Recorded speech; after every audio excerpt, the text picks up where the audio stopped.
We're about to start the flags in a few minutes. I just like, for those of you who have not been here before, there's going to be umpires and referees and lines people and supervisors and a chair umpire. All of those people are also umpires at the biggest annual sporting event, US Open. So even though we are fortunate to have Joy from Niceville, she's the only one that is part of this.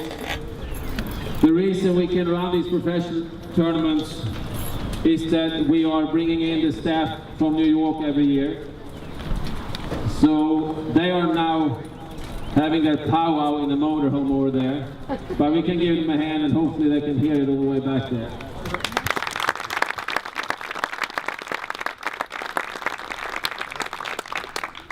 I always tell people I have been teaching here for 100 years, but I just figured out it's actually only been 18 years. I enjoyed the first 12, but I have loved the last 6 due to this tournament. And one very important part of this tournament, all 6 years, have been our fabulous mayor, Mike Anderson, who once again have joined on the court. Thank you, Mike.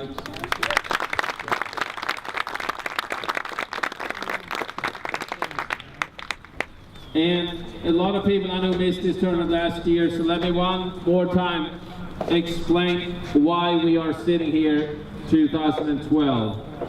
Because of Okaloosa County Tourist Development Council and Mark Ballinger sat down with me in October and said, let's get this event back, let's get the world back, let's get people from all over the world back to play in this tournament. So I'm eternally grateful.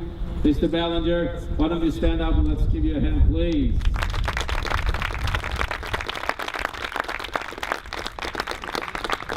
I asked him to speak and he declined, which means he's not a politician, he's not running for office.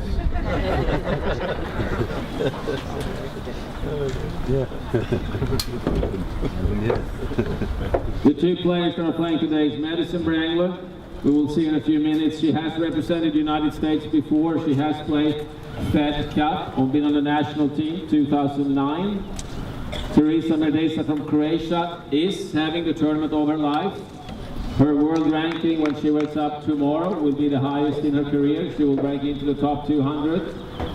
She beat the number 1 seed on court 4. And I know that everybody that was here Wednesday will never, ever, ever forget that match for all kinds of good and some not so good reasons. There are fines in professional tennis, there are suspensions in professional tennis, and we saw a little bit of that Wednesday. And we also saw Teresa Merdesa save 4 match points and come back. I now see the most inspiring person I have met in regards to tennis. It's the USTA Pro Circuit Supervisor. She has helped us with the facility, with tennis, bringing back the professional tournament. She has been part of this for 16 years. Before that, she was helping with Wimbledon and the French Open. She was on the WTA Big Tour, and now she has dedicated 244 traveling days per year. Our great local friend, Bunny Williams.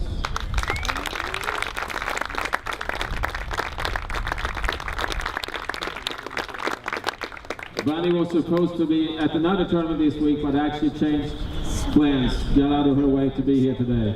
Okay, Matthew Stevens, since you have insisted on carrying the United States flag, let's rock this joint. Go ahead.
Okay, let's give these flag bearer a hand.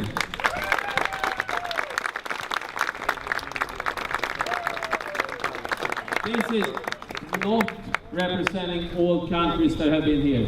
This is only 43 countries. Since 2006, we've had 51 countries, but the store that I bought flags from is no longer with us. However, there will be a minimum of 51 flags next year. So I'm glad we can put Fort Walton Beach Municipal Tennis Center on the world map, Mr. Mayor. Okay, I think we are waiting for Eugene, madam, if he's coming. Mr. Mayor, can you say a few words? And I want to make sure we get the players out here. Thank you, Eric. I thank everybody for coming out, and I think Eric deserves a big hand for being able to bring this back to us. Just before I finish my it's a great event for our community when you consider how we compete with larger cities. You know, we're only a city of about 20-some thousand people, but we have this tennis center that Eric should be very proud of, and the city is very proud to support it. But again, we appreciate you all coming out, and again, the flag ceremony is really neat because I've been to a couple others and they don't have this in recognizing the countries that do participate in it. So again, thank you. Thank the USTA for having faith in us to bring it back after we skipped last year, and I'm sure there'll be many more years to come in spite of me. All right. Okay, Harry, thank you. Okay, I'd like to, since we're running a little ahead, so I don't mind listening to myself, so I can keep talking a little bit longer. A couple of things. This tournament has a sister tournament called Rolls-Royce Women's Cup in Sweden. So this tournament, a lot of the players, including Teresa Berdesha, was also in Sweden last year, or maybe 2 years ago. So a lot of players, we get to meet them on both sides of the Atlantic Ocean. Also, thanks to Dr. Jack Azaretto. Dr. Azaretto, are you here today? We did start an international exchange program with the University of Karlstad in Sweden and University of West Florida in Pensacola. So because of these two tennis tournaments, there has been 22 students from Sweden studied at the University of West Florida, and there's been 2 American students have studied 1 semester on the other side of the Atlantic Ocean. So this tournament is a whole lot more than just sports. Okay? Bonnie, if you can get, Will, can you see if we can get the players up ready?